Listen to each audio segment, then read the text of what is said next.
aniga cidna igama samir badna madaxweynaha imika noloshayda hay siilaayo aan ka hadlayo 3 xil buu ii ballan qaaday maalintii u horeysay wuxuu ii ballan qaaday weli waxaan ku siinayaa afhayeenka xisbiga afhayeenka madaxweynaha waayahay baan anoo sugaya ayaa saaxiibkay cabdilaahi cukuso lagu magacaabay dadna wuxuu odaal cukuso uu magacaabay waa kaasoo alla cukuso dawa saaxiibkay kuleeg baan wadanahay isku mihdad baan nahay waa oray alxamdulilah laakiin adeer waxa haray mataqaanaa waxaan kugu magacaabayaa agaasimeyaashii guud baa haray bal halkee agaasi maadaama suxuuf saan jirtay agaasimaha guud oo warfada ku magacaabi doona saaxiibka faysal cali sheekh oo aanu shuraaka naho shirkad wada leenahay oo jamhuuriyad wada leenahay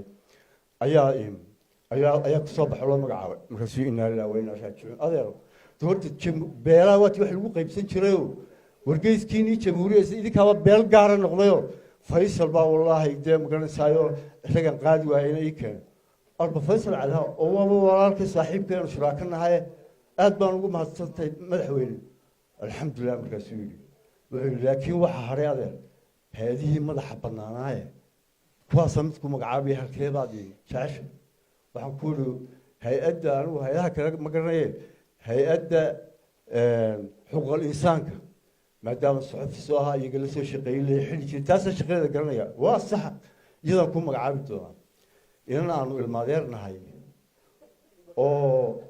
ina xaaji cabdilaahi oo guddoomiye ku-xigeenka jaamacadda hargeysa ahayd oo dabeetana shaqada ka tagtay ayaa lagu magacaabay si ol adeer dumarkiibaaba iqabsadayoo dumarkiibaaba ayaaba yidhi aniga hay-adii waxba nagama soo dirine bal adeer si un baynu yeeli doonaaye markaasana alla oo waaba inadeertay waana macallimadaydii waa okay markaasuu adeeg way iimaan leedahay marka waa in lagu kalso waxaan tayar soo qaadanayaa rag dad aan xilli loogu ballan qaadin oo meelaha cararayo 10 cisho kula jooga xisbiga digdig lahaa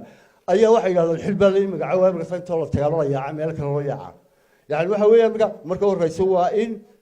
wixii alla qadaray yahay ku qoray baad ayaad qabanaysaa